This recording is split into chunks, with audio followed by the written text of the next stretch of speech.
بہت زیادہ دیدہ و دل فرش راہ کیے رکھتے ہیں. صحیح. اور ہر وقت پوچھتے رہتے ہیں کہ ہمارے لیے کوئی خدمت ہو تو بتائیں. تو لوگ سمجھتے ہیں کہ یہ دکھی لوگ ہیں, اگر ہم ان کے دکھوں کو کم کر دیں گے یہ نشہ چھوڑ دیں گے. تو ڈاکٹر یہ دکھی لوگ نہیں ہوتے, یہ نشہ انہیں دکھی بنا رہا ہوتا ہے. تو ڈاکٹر صداقت یہ فرمائیے گا کہ اگر ایک نشے کا مریض نشے میں دھت ہو کے جا کے واش روم میں گر جائے تو کیا ایسے میں پھر رات کے کسی پہر گرے ہوئے اس مریض کو اٹھا کے لا کے بیڈ پر ڈالنا چاہیے یا پھر کیا کیا جائے؟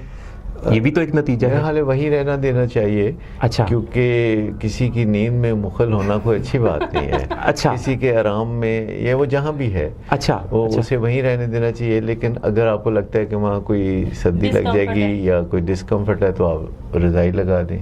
لیکن کئی دفعہ میں نے دیکھا ہے کہ اہل خانہ کہتے کہ اچھا نہیں لگتا کہ ہمارا پیارا باتھ روم میں پڑا ہو. تو میں کہتا اچھا پھر آپ بھی وہیں ساتھ بستر لگا لیں. کہتے نہیں پیچھے بچے ہوتے ہیں نا بستروں میں, کہ ان کو بھی لا کے رکھیں. صبح اگر کوئی مریض ہوش میں آئے اور اس کے ارد گرد اس کے اہل خانہ بھی باتھ روم میں براجمان ہو تو وہ کچھ سوچے گا تو ضرور کہ یہ کیسے آج یہ کہاں ہم نے بیڈ روم بنا.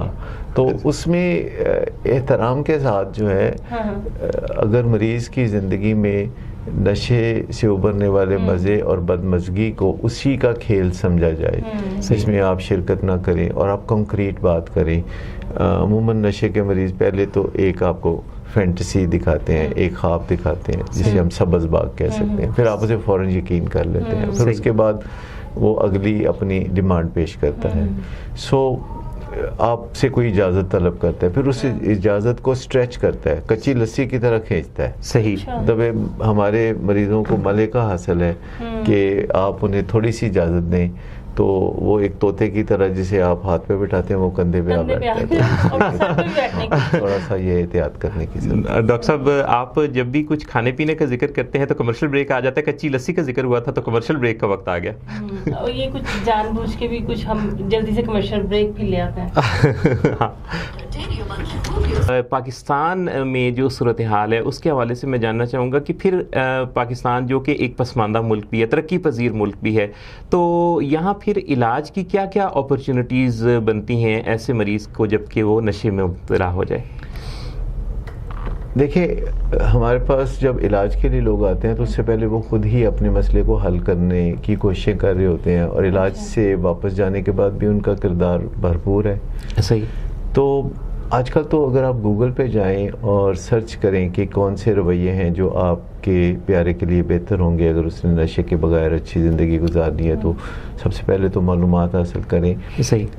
جو روایتی علاج ہے جس میں کسی ریہیب میں بھیجنا ہے وہ بھی دنیا میں ہوتا ہے, لیکن اب اس کے علاوہ آؤٹ ڈور میں کاؤنسلنگ کے ذریعے مریضوں کے ساتھ اور ان کی فیملی کے ساتھ کاؤنسلنگ کرتے ہوئے ان کی زندگی کو بے پناہ خوبصورت بنایا جا سکتا ہے.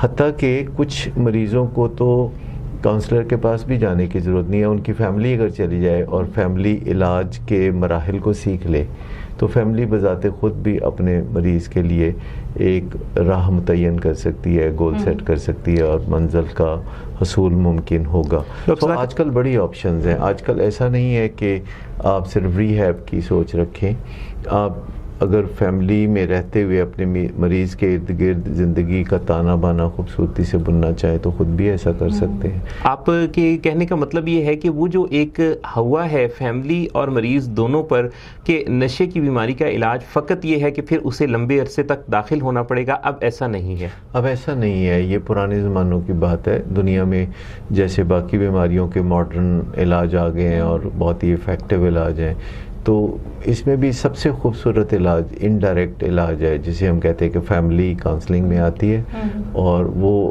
فہم و فراست اور طریقہ کار کو سیکھتی ہے اور اس پہ امپلیمنٹیشن کرتی ہے. اس سے ان کی اپنی زندگی بھی بڑی خوبصورت ہوتی ہے, اس لیے یہ ون ون ہے. ضروری نہیں آؤٹ ڈور بھی ٹریٹمنٹ ہے. کچھ مریضوں کے لیے شاید انڈور ہی ایک واحد آپشن ہے, جسے بہت تھوڑے مریض ایسے ہوں گے جن کے لیے محض انڈور آپشن ہو, لیکن میجورٹی جو ہے ان کے لیے تو انڈائریکٹ آپشن ہے. یعنی اگر کوئی لڑکا پڑھ لکھ نہیں رہا, نتائج خراب آ رہے ہیں, تو آپ سمجھ لیں کہ پھر وہ نشے کی راہ پہ گامزن ہونے والا ہے. صحیح. یعنی پڑھائی ایک بہت بڑا انڈیکیٹر ہے, گریڈز ایک بہت بڑا انڈیکیٹر ہے. جس کے بھی گریڈز اچھے نہیں آتے امکان ہے کہ وہ کسی نہ کسی ایڈکٹیو بیہیویئر میں, ضروری نہیں کہ وہ چیز پی رہا ہے, ہو سکتا ہے کہ وہ میسیجنگ کی ایڈکشن میں ہو, یا انٹرنیٹ اور فیس بک پہ بیٹھا رہتا ہو, اسٹیٹس اپلوڈ کرنے کی ایڈکشن ہو. ایڈکشن ہے, اس کا تعلق ضروری نہیں کہ کوئی مٹیریل چیز سے ایڈکشن ہو, ایک ایکٹیویٹی سے ایڈکشن ہو سکتی ہے, حتیٰ کہ ایک خیال سے ایڈکشن ہو سکتی ہے. صحیح. یہ OCD جو obsessive compulsive disorder ہے, یہ ایک خیال کی ایڈکشن ہے. صحیح. پھر ڈسٹریکشنز, فن کی ایڈکشن بھی ہو سکتی ہے, جیسے لوگ کبھی ریسٹورنٹ میں جا کے ڈنر کرتے ہیں, اس کے بعد پھر وہ آئس کریم کھانے چلے جاتے ہیں, اس کے بعد پھر وہ کافی پینے بیٹھ جاتے ہیں, پھر وہ کہتے ہیں اب فن کیسے کریں. یہ جو فن لونگ جنریشن اب اوپر آ رہی ہے. ایسے ہوتا ہے جیسے ویکینڈ پہ اکثر بچے جو ہے وہ کہتے ہیں شیشہ باہر چلتے ہیں, ذرا چل کریں گے. ڈاکٹر صداقت, وہ یہ چل کرتے کرتے ٹھنڈے ہو جاتے ہیں. ڈاکٹر صداقت, بالکل آخری لمحوں میں ہے شو, میرے سننے والے اس وقت جاننا چاہیں گے, پاکستان اور پاکستان سے باہر بڑی تعداد ہمیں سن رہی ہے, لوگ نشے کی بیماری سے بچنا چاہیں گے, کیا مبتلا ہونے سے پہلے اگر آپ کی چند قیمتی لفظ ہمیں مل جائیں کہ کیسے نشے کی بیماری سے بچا جا سکتا ہے؟ بہت ہی آسان ہے, اگر ایک دفعہ اچھی طرح سمجھ لیں کہ دنیا میں ہم جب آتے ہیں تو کافی خام مال کی حیثیت ہوتی ہے ہماری, ہمیں اپنے آپ پر بھی اختیار نہیں ہوتا, پیشاب پخانے پہ, کھانے پینے پہ, چلنے پھرنے پہ, بولنے پہ, کسی پہ ہمیں قدرت حاصل نہیں ہوتی, اور ہم سیکھتے ہیں اور بنتے سنورتے ہیں. تو یہ بننے سنورنے کا کام جو ہے یہ زندگی کا سفر ہے. تو انسان اگر ایڈکشن سے بچنا چاہتا ہے تو اس کے لیے ضروری ہے کہ وہ اپنی زندگی کو بہتر بنانے کی کوشش کرے, اپنا خیال رکھے. جب کوئی اپنا خیال رکھنا سیکھ لیتا ہے تو وہ دوسروں کا خیال بھی رکھ سکتا ہے. صحیح. تو یہ بنیادی طور پر ایک بات ہے کہ اپنے سکون کا خیال رکھے, اس میں کوئی حرج نہیں, آپ پہ آپ کا حق پہلا ہے, صحیح, پھر دوسرے لوگوں کا حق بھی ہے درجہ بدرجہ. تو یہ سجنے سنورنے کا جو کام ہے اگر ہم زندگی بھر کرتے رہیں تو زندگی اچھی گزرتی ہے. یہ ایک سفر ہے اسٹارٹ ٹو فنش, جس میں ایکچولائزیشن, یہ سائیکالوجی بھی کہتی ہے, یہ مذاہب بھی کہتے ہیں کہ انسان کے جو اعمال ہیں اور انسان کی سوچوں کا بھی گہرا تعلق ہے اعمال سے. تو اگر اپنے اعمال پہ ہم نظر رکھیں تو پھر دنیا ہی جنت ہے. کیا بات ہے, آپ سے محبت کرنا سیکھیں. کیا خوبصورت ڈاکٹر صداقت نے بات کہی. اور پچھلے دنوں مجھے ڈاکٹر صداقت کا سے ایک جملہ سننے کو ملا جو اتنا قیمتی اور خوبصورت ہے, کئی جگہوں پہ اس کا میں نے ذکر کیا کہ وہ چاہتا, مالک چاہتا تو انسانوں کو, یعنی یہ بھی ہو سکتا تھا کہ ہم درختوں پر اگتے, لیکن اس نے ہمیں انسان بنایا اور ہمیں جینا سکھایا اور ہمیں کافی بااختیار کیا. کیا بات ہے. ہاں, انسان کا جو اختیار ہے اللہ تعالیٰ نے, کیونکہ نائب ہے نا خدا کا, تو بے پناہ اللہ تعالیٰ نے اختیار دیا ہے. لیکن زیادہ تر انسان خود کچھ کرنے کی بجائے بس خدا کی طرف دیکھتے رہتے ہیں, اور خدا اوپر بیٹھا ان کی طرف دیکھ رہا ہوتا ہے. صحیح. تو یہ ایک دوسرے اسی طرح ٹرین نکل جاتی ہے. مائنڈ نہ کیجیے گا, آپ کون سے درخت پہ ہونا پسند کرتے ہیں؟ کوئی پھلدار درخت ہوتے یا ایسے ہی پتوں والا؟ ڈاکٹر صاحب بالفاظ دیگر پوچھنا چاہ رہی ہیں کہ پھل کون سا پسند ہے؟